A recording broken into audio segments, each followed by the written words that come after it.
Sud Radio, les clés d'une vie, Jacques Pessis. Sud Radio, les clés d'une vie, celle de mon invité.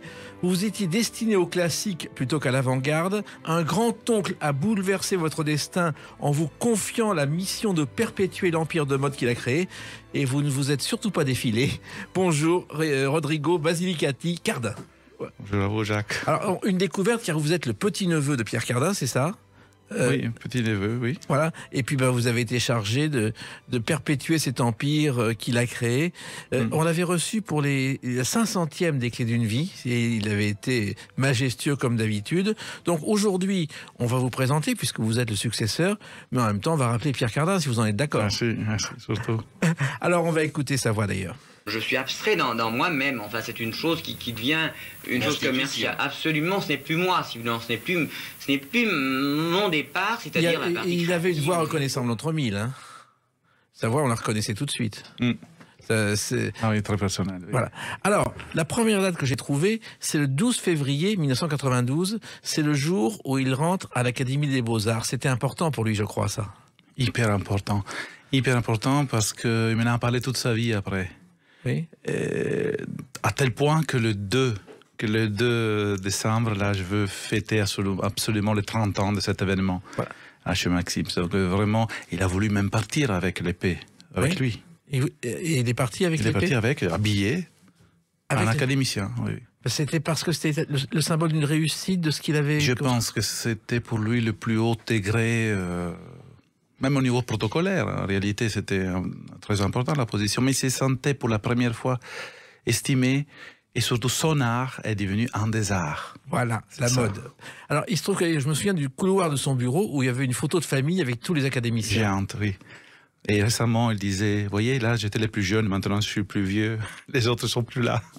Et il regardait toujours cette photo devant la sortie de son bureau. Voilà. Et il était le mécène de l'Académie des Beaux-Arts. Il a beaucoup donné pour l'Académie des Beaux-Arts. Oui, je me souviens très bien, il y a 20 ans, il a fait un très bel voyage pour pratiquement tout le monde, les 44, mais il y en avait une trentaine en réalité à Venise. Voilà, c'était tout organisé par lui et moi, les deux. Pour l'hôtel, la restauration, tout. Vraiment, il tenait beaucoup. Et bien sûr, pour voir Venise, il y en avait certains qui ne sont jamais venus à Venise. Mais c'était pour être ensemble aussi. Oui, c'était vraiment un bel rapport avec eux. Je pense qu'ils aimaient. Oui. Et en plus, il allait le mercredi aux séances de l'Académie, quoi qu'il arrive. Quoi qu'il arrive, et il partait toujours avec un petit mot qui laissait tout le monde comme ça, le bouche bée. Juste pour lancer une question vraiment, une grande question qui bouleversait toute la discussion de la journée. Parce que les discussions, c'était autour de la mode, autour des arts, c'était ça ? Des arts plutôt. Il y avait des questions concernant simplement les biens, les biens qui géraient aussi des fois. Mais les artistes à remettre le prix. Oui. Il y avait beaucoup de prix. Il y a encore. Donc l'évaluation sur l'art, sur les expositions, sur des choses, et lui toujours arrivé avec une phrase à la fin qui laissait tout le monde bouche bée. C'était sympa. Alors ce qui est étonnant aussi, c'est que Jeanne Moreau, il s'est battu pratiquement pour qu'elle soit candidate et qu'elle soit élue à l'Académie des Beaux-Arts. Lui ici, s'est beaucoup battu, il a fait son discours. Oui. Et c'était très rigolo le discours. Il se souvenait justement encore une fois de Venise, on parlait. Et au Danieli, et leur histoire d'amour. Mais il a voulu dire, c'est la vérité, il a fait rigoler tout le monde. Dans une ambiance si officielle, si protocolaire, d'un coup tout le monde rigolait avec Jean qui se mettait les mains devant le visage, il avait presque, non pas honte, mais c'était très bien dit, très facilement. Dans une façon, il disait des choses spéciales, mais dans une façon très belle. Alors, il se trouve aussi que quand on allait dans son bureau, il y avait des prix de toutes sortes. Il a été couvert de prix, Pierre Cardin. Oui. Dès qu'il était jeune, je pense, parce que déjà à 35 ans, lui, il était appelé à une école de Japon pour parler de la mode, pour enseigner. Donc à partir de ce moment, je pense que les reconnaissances sont arrivées tout le temps. Moi, je me souviens de ce bureau où il y avait des centaines de photos. Il en prenait une, c'était toujours avec une célébrité ou un prix. C'est une grosse histoire derrière, oui, c'est vrai. Alors, votre première rencontre, je crois, elle est due au hasard, Rodrigo Cardin. C'est-à-dire que vous avez un jour, votre grand-père veut aller voir Pierre Cardin, et puis il faut un chauffeur, il n'y a personne. Exact, c'était exactement comme ça. Racontez-moi ça. Mon grand-père était... J'habitais avec lui tout seul. par cause de mon amour pour la musique, pour en même temps de l'université. Donc je voulais garder les deux choses. Donc dans la famille que j'ai, il faisait une chose ou l'autre. Donc je voulais garder les deux. Alors après un an, arrive cet appel de mon oncle qui disent cher Herminio, on s'appelle comme ça mon grand-frère, tu veux venir, je viens ici à Trévise pour un événement. À Trévise, c'est à côté de Venise, pour un événement important, un défilé et tout. Ah, mais je ne peux pas conduire, j'amènerai mon neveu. Oui. Et comme ça, on s'est connus. Et tout est né. Et vous ne connaissiez même pas Cardin, vous-même, Pierre Cardin? On en parlait, oui, mais je ne le connaissais pas du tout. Vous étiez totalement étranger à son univers, vous saviez qu'il faisait des vestes, mais c'est tout. Peut-être, oui, mais même pas ça, je savais qu'est-ce qu'il faisait. C'est le soir même que je l'ai connu, en 95, que j'ai vu son défilé. Et là, je suis resté un peu comme ça, parce que ça me rappelait beaucoup ce que j'ai dessiné au niveau de lampes, de choses intérieures que je faisais, des dessins, avec une simplicité et que ça m'a surpris. Et je demandais, là, il m'a fait le fameux discours tout de suite. Il m'a dit, tu vois, si, exactement, Rodrigo, pour moi, la femme est le champagne, elle s'adapte aux flûtes, au verre. Et mon vêtement, c'est le flûte. Ça veut dire que pour moi, c'est une sculpture et la femme s'adapte. Et c'est un concept complètement opposé aux autres. Et oui, je le vois. Enfin, et en plus, il y a, je dis, peu d'idées sur chaque vêtement, sur chaque chose, mais très clair. On peut fermer les yeux et le dessiner. Enfin, exact, elle a dit. Alors, il se trouve qu'à l'époque, vous n'aviez rien à voir avec la mode, Rodrigo Cardin. Vous étiez passionné de musique, vous étiez concertiste, vous auriez dû faire une grande carrière de concertiste. Je voulais faire, oui, les deux choses. D'un côté, ingénierie, j'aimais bien la partie architecture et tout ça. J'aimais beaucoup, j'étais à Budapest, je faisais mes cours de piano à l'Académie Liszt. Oui. Et après mon conservatoire à Padoue. Mais à un certain moment, ma passion vraie, c'était le design. Moi, en cachette, on peut dire à part, je dessinais mes lampes, je participais à des concours, des dessins, des choses. Et là, lui me pose la phrase, me dit Rodrigo, mais tu sais, si tu veux faire le design, il faut que tu fasses le designer. Oui. Et tu sais, un designer, s'il dessine des choses et une grande maison de production le fait, tu donnes 10% de chaque chose que tu fais. Oui. Imagine. J'avais commencé à imaginer un peu comme lui. Et un jour, il me demande ses dessins, ces choses, mes créations. Il me demande, je lui propose. Et à partir de ça, on a réalisé des choses. Tout a commencé comme ça. Voilà. Il se trouve que Pierre Cardin a toujours repéré les talents. Il m'a raconté un jour que lorsque Jean-Paul Gaultier, totalement inconnu, est venu dans son bureau, il a vu ses dessins, il l'a engagé immédiatement. Immédiatement. C'était le jour de ses 18 ans en plus. Oui. Il appelle la maison de couture, parce qu'il voit des dessins qui sont arrivés par la poste. Et lui, le jour de ses 18 ans, Jean-Paul Gaultier reçoit cet appel. Sa mère même la reçoit. Et d'un coup, allez vite voir M. Cardin. Lui, il regarde un peu le dessin, il l'embauche immédiatement. Et il a compris qui il était. Pareil avec Philippe Stark. Oui. Identique. Ah bon? Identique, à 17 ans, presque 18, pareil. Et il vous racontait tout ça, Pierre Cardin? Oui, il m'a raconté cette histoire, oui. Il m'a raconté de comment ça se passait avec Paco Rabanne, par exemple, tout jeune qui est arrivé de la maison. Et Pierre, il m'a raconté, j'étais furieux. Et à ce moment, je vois ces garçons arriver, mais moi j'étais furieux avec les autres designers. Ils n'arrivaient pas à me créer des bijoux, des grands bijoux. J'ai demandé des grands bijoux. Ils me faisaient tous des bijoux plus ou moins normaux. Moi, je voulais un bijou qui touche par terre. Et je dis à ces garçons qui arrivent avec son CV, et il disait non, vous pouvez dessiner un bijou qui touche par terre. Oui, peut-être. Bon, montez et on se revoit dans 2 heures. C'est passé comme ça, il a fait des petites plaquettes, une cravate gigantesque qui arrivait du parterre. Et là, à partir de là, on travaillait ensemble quelques années. Après, Paco Rabanne a pris sa voie personnelle. Alors, vos débuts, justement, je crois que lorsqu'il vous a repéré, il vous installe dans un palais à Venise où il met un piano. C'est vrai. Parce qu'il m'a connu pour mon talent. En réalité, il m'a connu parce que j'étais, d'un côté, j'avais ce côté mathématicien, ingénieur, architecte, et de l'autre, cette aventure à Budapest, ça lui surprenait beaucoup les niveaux. Oui. Et alors il dit, bon, je voulais tenir les deux, c'est vrai que c'était assez compliqué et ça m'a tardé un peu tout. Et j'ai dit, il me propose de dire, mais tu as besoin de vivre tout seul. Tu es un artiste. Oui, mais je dis, comment? Et lui, il me propose de vivre à Venise. Et moi, je fais de calculs. Je dis, il me faut mon clavier, mais je peux amener mon clavier de mon grand-père. Si, je pourrais. Bon, je réfléchis un peu. Mais t'inquiète, j'ai besoin d'un piano dans le salon. bon. Alors là, 6 mois, non, même pas 3 mois après, on s'est installé. Et il est venu à voir l'installation du piano. J'ai encore récupéré des photos. C'est incroyable. Donc, il vous installe dans un palais à Venise où il vous a confié une première mission, c'était s'occuper des eaux minérales, je crois, qui étaient les eaux minérales de chez Maxims. La première chose, on peut dire, de responsabilité, en 2000.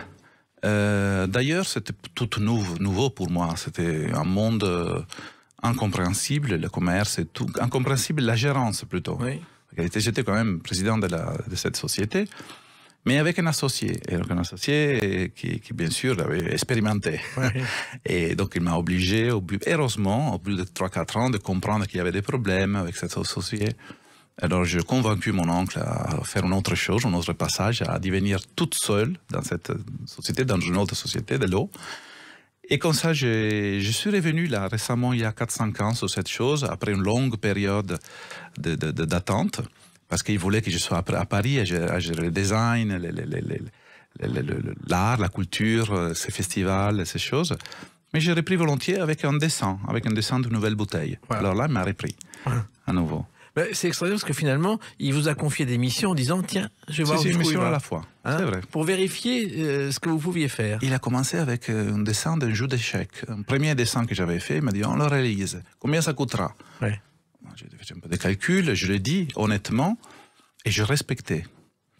Au bout de 4 mois, j'arrive avec cette œuvre d'un chéquier, des pièces de hauteur de 25 cm, quand même, en plexiglas, en argent, fusion d'argent, argenté, doré, donc une chose importante, mais assez étonnant que mon oncle a adoré, respectant tous les leviers. Tout de suite après, un bateau.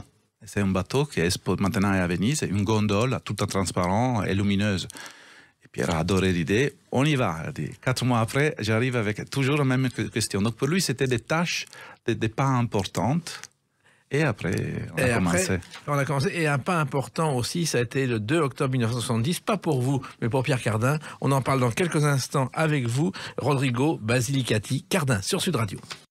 Sud Radio, les clés d'une vie, Jacques Pessis. Sud Radio, les clés d'une vie, mon invité Rodrigo Basilicati Cardin, le petit-neveu de Pierre Cardin, qui aujourd'hui est à la tête de l'empire familial, à la demande de Pierre Cardin. On raconte pourquoi, on a raconté votre rencontre, mais il y a une date importante qui ne vous concerne pas directement à ce moment-là, c'est le 2 octobre 1970, c'est le jour où il ouvre l'Espace Cardin, qui était un ancien théâtre, café-concert, le Théâtre des Ambassadeurs, qu'il a repris, et puis 20 ans après, ou 30 ans après, vous êtes arrivé et ça a été votre première mission à Paris. Tout à fait, c'est vrai. Lui, à un certain moment, pratiquement à mon âge, un peu plus jeune, il a décidé de se lancer dans un rêve qu'il avait depuis longtemps, j'ai l'impression, et de pousser les artistes à s'exprimer, surtout les jeunes, sur toutes les nouvelles créations. Ça lui intéressait surtout les nouveautés. Et quand je l'ai connu, j'ai commencé à voir quelques productions comme ça, et au bout de quelques années, l'effet d'être pianiste, d'avoir quand même marché sur la scène moi-même, il m'a aidé. Et il a vu mon attitude avec les artistes, mais aussi avec derrière les coulisses. Il voyait un peu tout. Au fur et à mesure, il m'a mis un peu à gérer cette production, à proposer. La première qu'il m'a proposée, c'était Casanova. Je vais faire quelque chose sur Casanova. Alors là, je trouve par hasard un compositeur italien, du côté de Venise, vénitien, qui me propose Casanova. C'était un de ses premiers travaux qu'il n'avait jamais développé, mais il m'a fait entendre quelque chose. Je fais attendre à Pierre, et Pierre a écouté. Bon, on y va. J'ai suivi toute la production d'un musical, quand même, c'est une comédie musicale. Et après, autre 5-6, comme ça prend des mois, tout ça. Et après, des productions de grands artistes, comme Martha Argerich, par exemple, quand elle est arrivée, ou Dulce Pontes, ou autres, pour moi, au Bocelli, il y a 2 ans, j'ai suivi cette chose. Plus récemment, avec Gérard Depardieu, il a voulu revenir avec sa Barbara. Oui. Et donc, ça m'a mis en contact avec les grands noms. Exactement. Alors, il faut savoir aussi que Pierre Cardin parlait souvent, et il m'en parlait souvent, de sa première grande star qu'il avait accueillie à l'Espace Cardin, c'était celle-ci.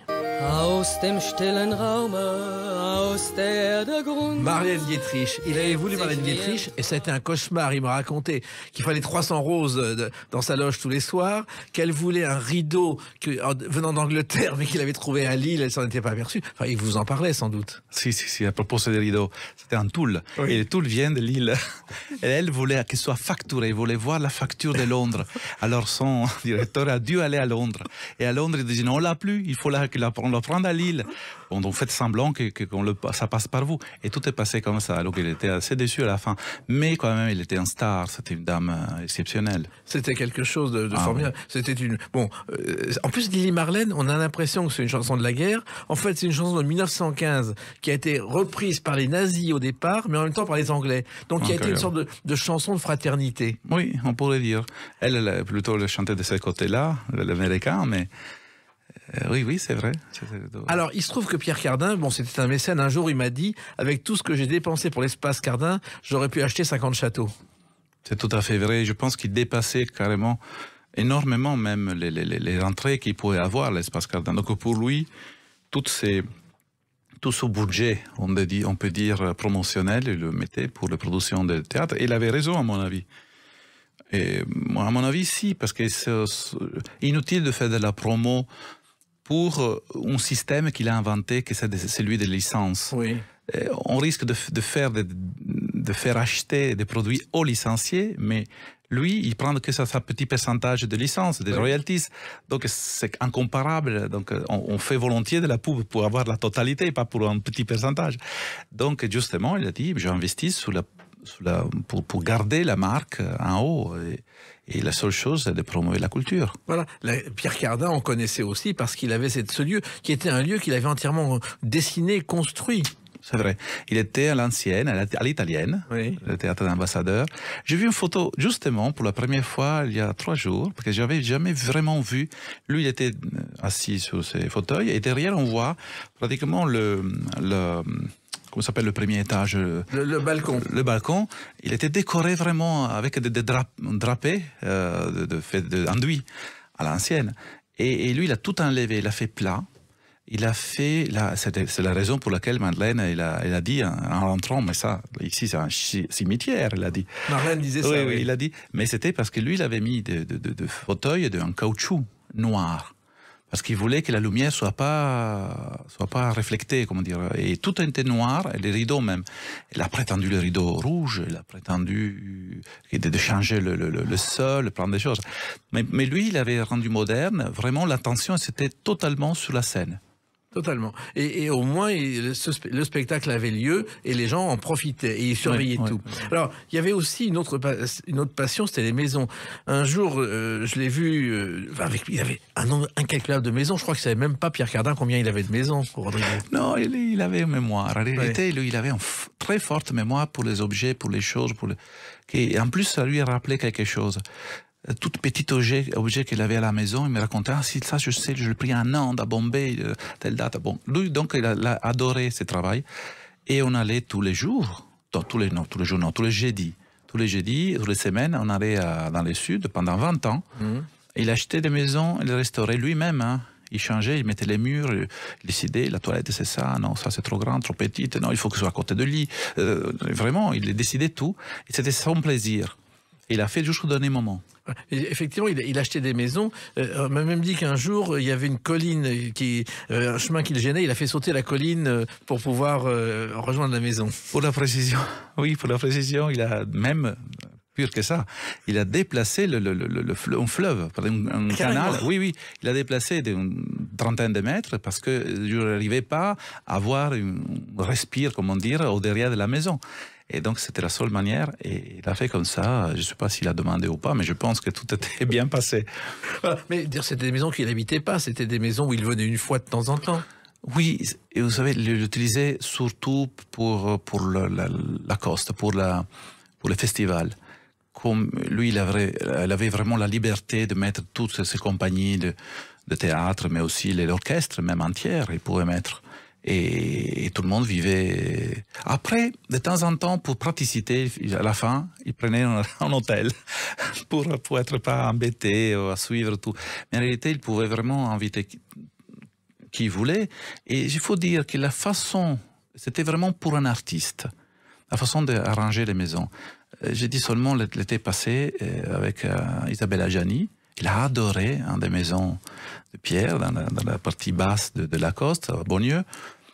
Et on avait le doute qu'il aurait aimé, mais le silence, la tranquillité, avec toute son équipe, avec une personne de ménage dédiée, dans le silence comme ça de cette maison typique, et il m'a fait des compliments énormes. Donc ça fait penser pour les artistes. Moi, je me souviens, effectivement, il a repris le village de Lacoste où il y avait le château du Marquis de Sade. Marcel Julien, voici une trentaine d'années, avait essayé de sauver ce château, n'y est pas arrivé. Et Cardin s'en est sorti très bien. Et je me souviens même avoir fait un spectacle, un des premiers. Il y avait le château, lui dans une chambre avec sa robe de chambre le soir, tranquillement, tout seul, dans le château du Marquis de Sade. Si, pendant 2 ans, lui, il habitait dans la tour, oui. Carrément. Il avait fait une restauration importante, suivi par le bâtiment de France, c'était une chose très sérieuse, mais il a fallu aller 2 fois pour se convaincre. La première fois, il avait dit non oui. à la dame qui était un propriétaire, et à la deuxième, il a eu un soleil magnifique, il a eu l'idée de faire un festival, une nouvelle Saint-Tropez culturelle, et là tout est parti. Il a restauré en même pas 1 an et quelques. Et il a construit vraiment une scène de théâtre qui est le Festival de Lacoste, qui a lieu tous les étés. En Provence. Oui, tous les étés, on continue depuis 22 ans, on fera la 23e. Mais non seulement, il a fait la grande salle, on peut dire, en plein air, oui. mais il a recréé 3 salles à l'intérieur. Donc on peut faire des cinémas, on peut faire même s'il pleut, on peut faire à l'intérieur, on l'a fait souvent. Oui. On a fait même un requiem à 64 éléments de Mozart, à l'intérieur, avec une acoustique à Charles de Poules, et pour 600 personnes à l'intérieur. Donc s'il pleut, on peut encore changer à l'intérieur. C'est unique finalement. C'est unique. Il y a eu d'autres choses et il y a une date importante aussi qui est le 2 juillet 2022. On en parle dans quelques instants avec vous, Rodrigo Basilicati Cardin, sur Sud Radio. Sud Radio, les clés d'une vie, Jacques Pessis. Sud Radio, les clés d'une vie, mon invité Rodrigo Basilicati Cardin, petit neveu de Pierre Cardin. Donc on parle de Pierre Cardin puisque vous êtes l'héritier de son empire à la fois avec la mode et tout le reste. On a parlé de vos débuts, on a parlé de l'espace Cardin, mais le 2 juillet 2022, vous avez tenu à célébrer ce qui aurait dû être son 100e anniversaire. Et je me souviens de Cardin à 98 ans me disant « je suis centenaire ». C'était presque ça. Oui, c'est vrai qu'il ne fêtait jamais ces jours d'anniversaire. Il n'aimait même pas qu'on fait le bon anniversaire. Il n'aimait pas trop. Mais quand on parlait de ses 100 ans, il a dit oh, « je ferai une grande fête là ». Il a dit. Et alors je pensais tout le monde était d'accord. C'était une occasion pour moi aussi pour réunir toute la maison, surtout la partie créative, mais tout le monde en réalité, à Venise dans un endroit à lui, très cher à lui depuis 1981 qu'il a acheté. Un palais? Un palais, oui. De Venise, où il dit, toujours c'est le palais de Casanova, mais en réalité Casanova il a fréquenté un tout petit peu le palais. Et c'est vrai que ce palais s'est prêté, j'ai réfléchi un moment, s'est prêté à faire un défilé pour 350 personnes présentes. J'ai pu finalement vraiment faire une fête et inviter tous les licenciés. Ils ne sont pas pu venir par cause encore du Covid, en Chine ils ne sont pas venus par les Chinois et autres, mais quand même une belle quantité, plus de la moitié.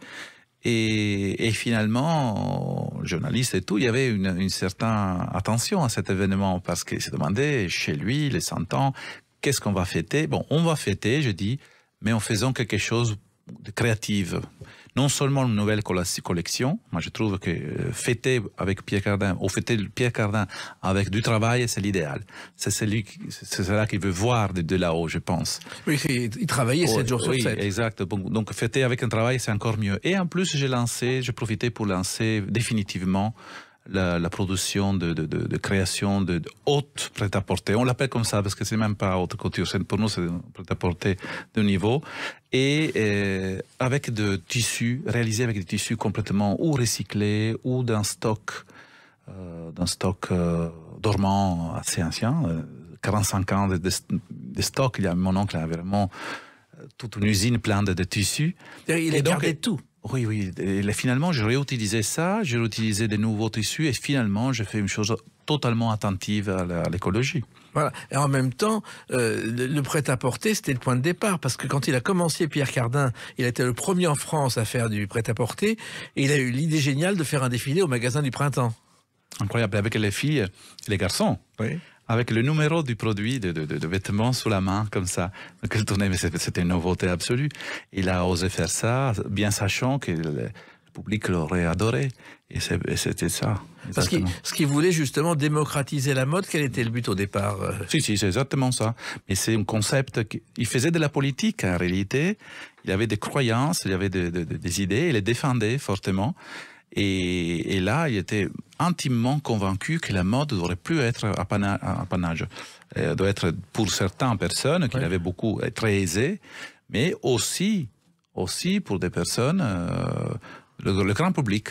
Mais pourquoi pas? Au départ, on l'a pris pour un fou, parce qu'on dit, mais ça ne marchera jamais. Il a même été invité à sortir de la chambre de la mode. Oui.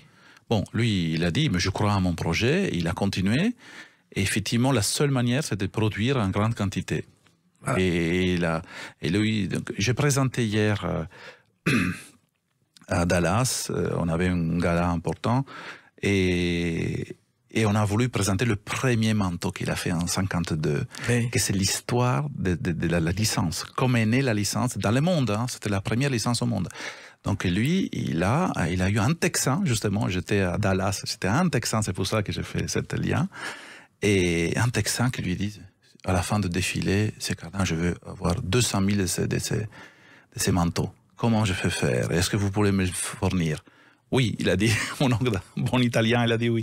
Mais il y avait à l'époque 6 ouvriers, je pense, 6 ou 7 ouvriers.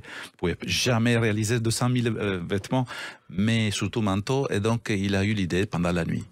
Et il a dit, bon, je lui donnerai tout. Je donnerai la coupe, le patronage, 2 personnes de mon équipe sur 6 qui partent là-bas pendant 2 semaines pour apprendre à des autres couturiers.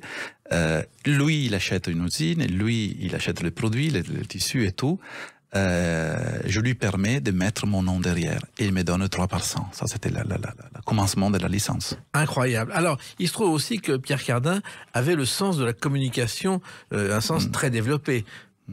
Oui, il avait une facilité, je dirais, une facilité avec les journalistes. Il les appréciait beaucoup et les estimait beaucoup, les respectait beaucoup, parce qu'il savait que tout dépend aussi de ce qu'on dit aux autres. Et donc, la seule façon de le faire, c'est à travers le journalisme. Donc, il est très, très sérieux sur ce point. Donc, total respect. Après, sur la question de la publicité, ça, c'est une autre chose. La publicité forcée, comment dire. Pour lui, c'était quelque chose de différent. C'est parce qu'il intéressait. Ça l'intéressait pas trop. Non, il préférait justement défendre son image et avoir toujours des nouvelles idées à proposer aux journalistes pour qu'on parle de lui. Et aussi pour les étonner. Oui. Alors, il est étonné avec des grands événements, des choses un peu surdimensionnées des fois, mais pas vraiment, parce qu'à la fin, tout ça rappelait vraiment les journalistes. Alors, il se trouve aussi que le grand événement, ça a été quand Pierre Cardin est allé en Chine. Aujourd'hui, il est l'un des 5 Français les plus connus en Chine. Comment c'est né, ça? Non, c'est vrai, parce qu'il est parti. Il parle toujours dans un rêve. Il a rêvé de créer des boutons, une licence des boutons. Et il a pensé à la Chine, en disant combien de boutons, les vêtements des Chinois. Il a calculé 11 boutons, normalement une casaque, comme ça s'appelle, une veste typique blanche, vous savez, avec tous les boutons. Et il a dit, il y en a 11 pour 1,5 milliard de personnes. Il a fait 2 calculs. Même si je prends un demi-centime chacun, je deviens riche avec ça. Non, il avait commencé. Après, c'était pas parti la chose, mais il a eu envie de visiter le monde entier. Oui. Ça, c'est important. Il a pensé à la Chine. Et à la Grande Muraille, il a fait un défilé il y a 42 ans, 43 ans. À la Grande Muraille, c'était un extraterrestre quand il est arrivé, lui, avec toutes ses couleurs, avec tous ces... on se souvient Maryse avec un arc-en-ciel sur son vêtement. Et tout le monde se tournait comme un youpi, comme une hippie, vraiment. Et après, 40 ans après, on a refait, il y a 3 ans, on a refait un défilé sur la Grande Muraille pour souvenir cet événement. Et effectivement, c'est le premier grand couturier. Et les gens, quand on demandait qui, selon vous, est le président de la France, il y avait une grande quantité de personnes qui disaient, c'est Pierre Cardin. Voilà. Oui, c'est vrai. Et il y a beaucoup de Chinois qui sont habillés aujourd'hui par Pierre Cardin. Oui, c'est vrai. C'est un des pays qui respecte le plus le design. Les jeunes aussi, hein, les jeunes. C'est commencé vraiment très, très tôt et ça a bien imprégné, on peut dire, le public chinois. Vous êtes allé en Chine malgré le Covid déjà? Pas pendant. Là, Avant. 2 ans que j'arrive pas à y aller. Eh oui, mais il faut y aller parce qu'en plus, il est très demandé là-bas, Cardin. Oh, oui, il faut. Donc on attend l'ouverture, justement. Et puis, il y a eu aussi le côté futuriste, car quand on voit les photos des années 70, il a inventé la mode futuriste, Pierre Cardin. Et si, parce que il était inspiré vraiment du premier vol spatial, je pense. Et lui, en 61 même, le premier vol en orbital autour Avec de... Gagarine, oui. Oui, Gagarine, exact, l'a fait rêver, là. Alors, il a rencontré aussi quelqu'un dont on va entendre la voix. I think that human beings Je crois que Buzz les Aldrin, l'un des 2 hommes à marcher sur la Lune, non seulement il l'a rencontré 2 fois, je crois, mais aussi à Houston un jour, il a soudoyé un gardien pour pouvoir se mettre dans la tenue de cosmonaute de Buzz Aldrin. C'est vrai, ça? Exact. Alors lui, il a donné $50, mais il a raconté, hein, avec son équipe, avec la délégation, il passe devant la combinaison d'Aldrin et la siège d'expulsion, vous savez, c'est là. Et il passe la chambre. Il disait, excusez-moi, on aurait chercher un toilette, je vous rejoins. Il revient, il paye. Il avait déjà dans sa poche une petite caméra, comment ça s'appelle, Une petite caméra, oui, de poche. Oui. Des poches comme ça. Il lui donne ça. L'autre savait quoi faire avec quand même devant une star. Il n'a pas dit non. Et lui, il a carrément mis le vêtement, la suite dessus. J'étais il y a 2 jours, après Dallas, j'étais à Houston. C'était il y a 50 ans tout ça, oui. Presque 49 ans. Et j'étais à Houston justement pour voir le Space Center de Houston, avec toute l'équipe de designers, parce qu'il n'avait jamais vu. Et je trouve que voir les lieux où mon oncle s'inspirait pendant tous ces derniers 50 ans, c'était fondamental. Et je suis allé visiter toute la base, juste hier, hein. C'est vraiment nouveau. Ça. Et le souvenir de Pierre Cardin. Alors, il y a aussi Maxime, parce que moi, jeune journaliste, j'ai fait le pied de grue pendant des semaines et des semaines pour Philippe Bouvard, devant Maxime, en attendant que Pierre Cardin annonce officiellement qu'il l'achetait, car c'était un secret d'État à l'époque. Ah oui, parce que c'était un péril, hein, Maxime. Maxime pourrait passer à une propriété, non, même pas européenne, je pense arabe ou quelque chose. Oui, tout à fait. Et ça aurait été dommage. Et mon oncle était vraiment embrassé des fois par la fortune. Hein. Oui. Le jour même que chez Vaudable lui dit. Qui était le propriétaire de Maxime. J'étais le propriétaire de Maxime. Il dit attention, oui, monsieur Cardin, oui, je suis obligé de vendre. J'accepterai une proposition lundi, et là c'était samedi, une chose comme ça. Il lui a dit, attendez, on peut se voir demain. Oui. Et à ces jours-là était arrivé un chèque de l'Amérique très importante des royalties, au-delà de le minimum garanti, donc oui. Imprévu, complètement imprévu, et que c'était exactement la chiffre pour acheter le fonds de commerce. Et il a acheté Maxime comme ça. Là, il a fait comme ça. Il a décidé. Et Maxime, aujourd'hui, c'est une légende de la France que vous allez aussi relancer. Je commençais, dès que je commençais à relancer un peu et de réouvrir, par exemple, les déjeuners. Bon, il y a beaucoup de fêtes aussi qui se font pour les jeunes. Mon oncle me disait toujours, mais aujourd'hui, ok, mais il y avait une époque où les jeunes artistes, les créateurs allaient régulièrement, mais ils avaient 30 ans. Après, on continuait à vivre avec ça. Mais il faut rajeunir à nouveau. Et donc là, j'ai cherché de faire ça et il faudra faire un peu de promotion, mais on va voir comment encore développer la chose. Parce que finalement, Maxime, c'était le lieu des grandes fêtes parisiennes, dans les années 60, 70, même 50. Aujourd'hui, la seule façon de le relancer, c'est que les jeunes reviennent chez Maxime avec une nouvelle génération et de nouvelles ambitions. Voilà. Le prix reste un peu important, mais quand même réduit. Au menu, même à midi, l'idéal serait de pouvoir garder l'ouverture au premier étage, surtout à l'American Bar, jusqu'à le soir, pour vraiment faire rencontrer les gens. Voilà. Et Maxime, j'ai une anecdote que vous ne connaissez peut-être pas. Un jour, un maître d'hôtel qui représentait le comité de Maxime se dit « Monsieur Cardin, on voudrait notre 13e mois ». Cardin dit « Ok, pas de problème ». Et puis, le maître d'hôtel un peu étonné, s'apprête à sortir et Cardin prend un calendrier derrière lui et fait « Excusez-moi, où est le 13e mois? Trouvez-le moi et je vous le donnerai ». Ah si, non, ça c'est une nouveauté, je savais pas. Ben voilà. Ah, ça c'est génial. C'était génial.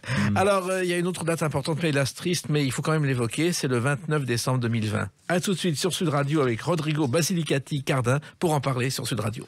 Sud Radio, les clés d'une vie, Jacques Pessis. Sud Radio, les clés d'une vie, mon invité Rodrigo Basilicati Cardin, petit-neveu de Pierre Cardin. Donc on a raconté comment vous repreniez finalement la suite de votre grand-oncle à sa demande, comment vous avez relancé notamment Maxims, la mode, les collections. Mais maintenant, ça c'était le passé, il faut parler de l'avenir. Et l'avenir, ça a commencé pour vous le jour de vos 50 ans, car Pierre Cardin est décédé le jour de vos 50 ans. Oui, ça m'a beaucoup étonné. J'ai reçu les matins tôt à 8 heures le bon anniversaire. Et 2 heures après, on a su la news. On est désolé pour toi. Voilà. 29 décembre 2020. C'est le 29 décembre, oui, ouais. Exact.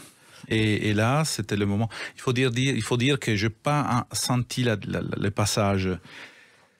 Parce qu'il avait tout prévu 2 ans avant, il avait bien installé les choses, il avait changé le statut, il avait fait des choses, des passages qui permettaient le passage naturel de tout le pouvoir, on peut dire. Tout en lui laissant son pouvoir jusqu'au dernier moment de sa vie. Alors justement, un jour, je crois que c'est en octobre 2018, le 30 octobre 2018, vous êtes nommé directeur général du groupe Pierre Cardin, et là vous en revenez pas parce que c'était pas du tout ce que vous imaginiez. J'imaginais pas qu'il voulait faire cette stratégie dans les statuts. Ça, c'était étrange parce que je suis cité dans les statuts. Oui. Et donc, avec tous les mécanismes avec lesquels le directeur général serait sans pouvoir ou des pouvoirs représentatifs, serait devenu à un moment donné automatiquement président quand lui n'aurait plus l'être. Et donc, président avec tous les pouvoirs identiques à lui. Donc la chose est passée comme ça, vers la fin, 2 mois avant son décès, tout en pourrant revenir au cas où, il les aurait repris, voilà, et tout est continué. Ça m'a empêché en réalité de vivre, moi je pense vraiment le deuil, parce que le travail, la quantité de travail qu'il y avait immédiatement avec les responsabilités et les délicatesses à avoir avec tout le personnel, parce que ça change beaucoup pour eux. Même ils ne voulaient pas y croire, c'est arrivé des jours. Et d'un coup, ils se sont trouvés avec une autre personne qu'ils connaissaient, mais ils considéraient un des designers, ils pensaient pas, ils imaginaient peut-être pas, même si mon oncle en a parlé beaucoup dans les journaux et partout. Oui, mais en même temps, il parlait beaucoup en disant que quelquefois, il n'avait pas de successeur, il ne savait pas, etc. C'était du bluff, ça. Là, oui, exactement. Là, le disait, même certains articles, il disait d'esprit, il ne voulait pas soupçonner la succession. Il ne voulait pas, parce que ça aurait été d'un côté un problème pour moi, et de l'autre côté, une distraction vers lui. Je ne sais pas comment dire. Les gens auraient commencé à demander plutôt à moi qu'à lui. Et lui, il voulait être jusqu'à la fin et me donner surtout plus de temps possible pour me préparer. Mais comment avez-vous appris que vous étiez le successeur? Est-ce que vous l'avez ressenti au fil des années? Parce que vous ne l'imaginiez absolument pas, Rodrigo Cardin. Lui, il y a déjà une douzaine d'années, même 13, qui commençait à écrire dans les articles, pas explicitement, même chaque fois qu'il arrivait le journaliste posait la question, on lui disait « J'ai un neveu, de talent, qui fait ça. » Bon, il parlait de moi sans dire « Ça sera, mais j'ai un neveu. » Voilà. Et tout ça a continué. On sait très bien combien est difficile rester sous le créneau de la vague avec mon oncle. Ça veut dire qu'il faut être persévérant. Il te contrôle tout le temps, il te scanne même, et tout le temps. Et pendant 25 ans, évidemment, j'ai dû le reconfirmer tout le temps ses imaginations. Voilà. Alors, en même temps, c'est une lourde responsabilité. Qu'est-ce qu'on ressent quand on se retrouve face à la tête d'un empire comme celui de Pierre Cardin, Rodrigo? Mais il y avait déjà tellement une grande tâche de repérage initiale pour comprendre tout. Déjà, je l'avais fait pendant les 2 ans de direction générale. Ça servait à ça, la direction générale, pour me permettre de voir les contrats, de voir les choses. Et je le faisais avec beaucoup de discrétion et délicatesse, parce que je ne voulais pas rentrer partout, parce que je pense qu'il ne voulait pas faire savoir tout, me faire savoir tout initialement. Ça, après, il avait dit. Mais après, j'ai eu un moment où j'ai dû avoir beaucoup d'aide, il faut dire, j'ai eu par le personnel lui-même. Ouais. Le personnel était presque autonome vers la fin. Et donc, c'était comme une machine qui avance pour inertie, presque. Parce que ce qui est fascinant avec Pierre Cardin, c'est qu'il est toujours resté un artisan. Je crois que plusieurs personnes, dont Bernard Arnault, lui ont proposé de s'associer. Il a toujours tout refusé. Il signait les chèques lui-même à la fin du mois. Ouais. C'est quand même extraordinaire. Oui, il a créé un système pendant 70 ans qu'il est resté invarié et qui m'a fait... J'ai dû changer un tout petit peu les choses pour clarté, simplement pour avoir les choses un peu plus claires devant.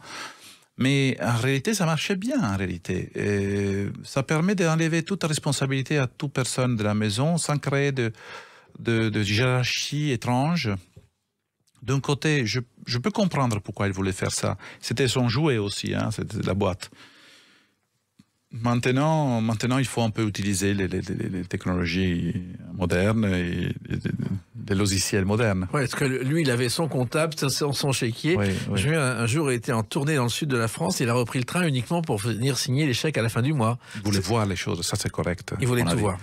Oui. Et alors, vous avez décidé de vous appeler Rodrigo Basilicati Cardin. Oui, le jour que lui, il m'a proposé de devenir directeur général, avec toutes les conséquences impliquées, j'ai dit, à ces points-là, je pourrais effectivement, ce serait pas mal d'avoir le nom de ma mère.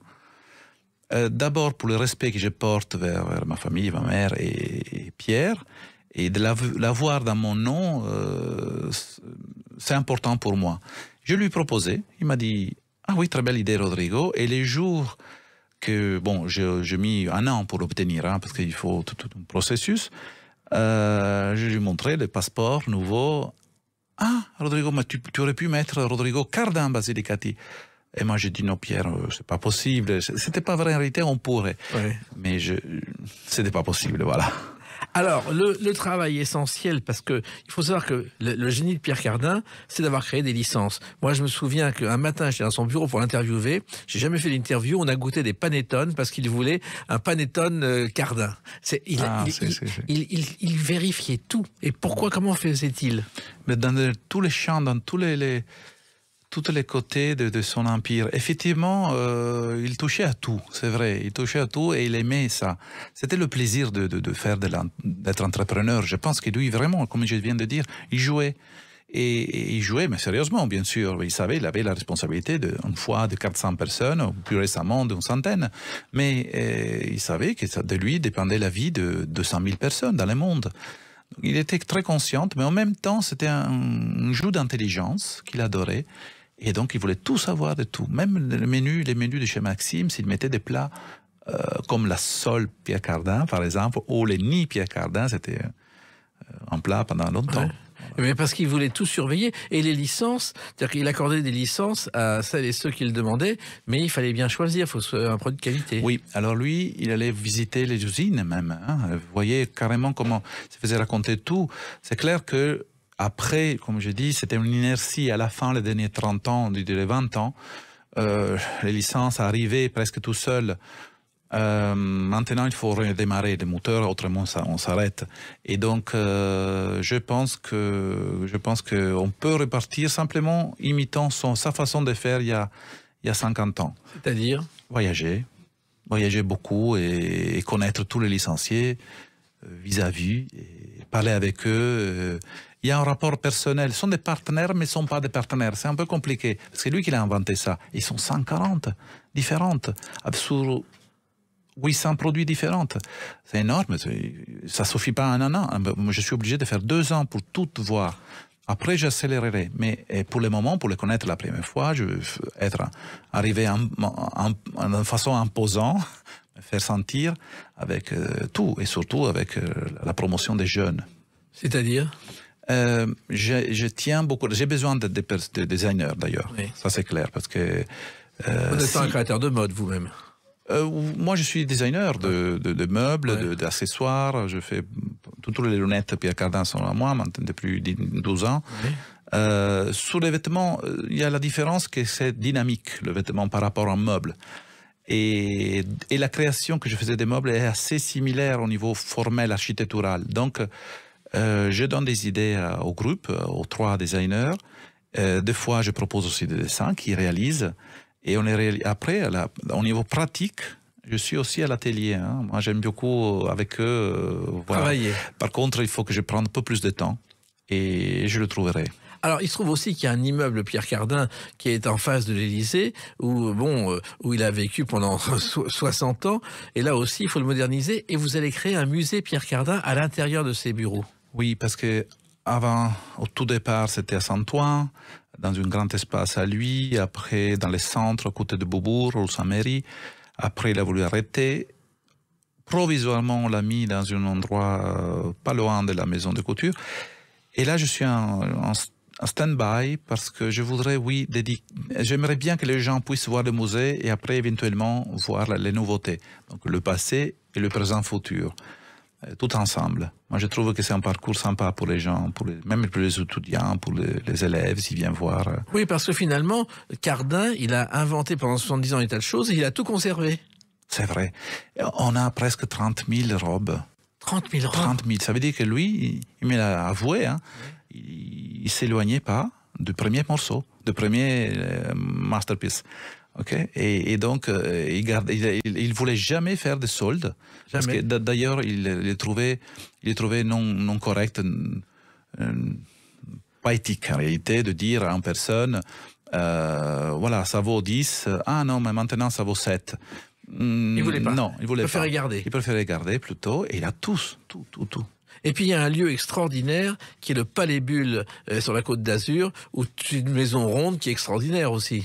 Eh oui, ça c'était son grand rêve qui regardait de l'autre maison à 2 kilomètres avec son, comment ça s'appelle, une longue vue. Aussi, une longue vue. Oui. Là, il regardait en construction et un jour arrive en relation avec le constructeur et de l'époque, c'est lui qui le finançait. Oui.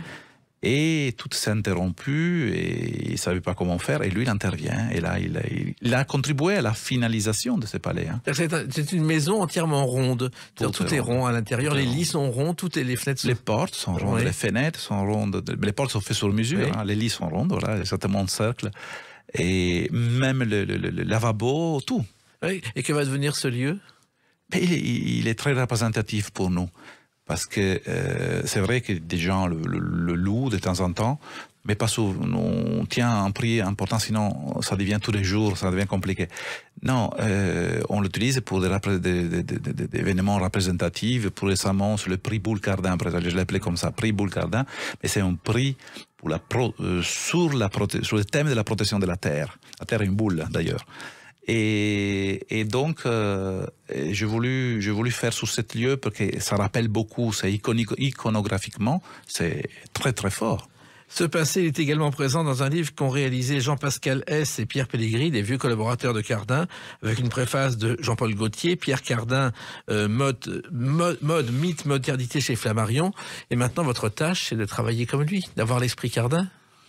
Oui, je cherche d'avoir cet esprit avec ma côté ingénieur pour inventer de nouvelles choses. Je cherche même des nouveaux systèmes de communication. Ça, c'est intéressant. C'est un défi. Eh ben, écoutez, des défis, vous en avez plein. On vous a ouvert aujourd'hui la voie avec cette émission. Maintenant, on sait qui vous êtes. À vous de vous mettre au travail maintenant. Merci Rodrigo Basilicati Cardin et puis bon courage pour les mois à venir. Je le prends comme une flamme à porter dans le futur. Oui. Exactement. Les clés d'une vie, c'est terminé pour aujourd'hui. On se retrouve bientôt. Restez fidèles à l'écoute de Sud Radio.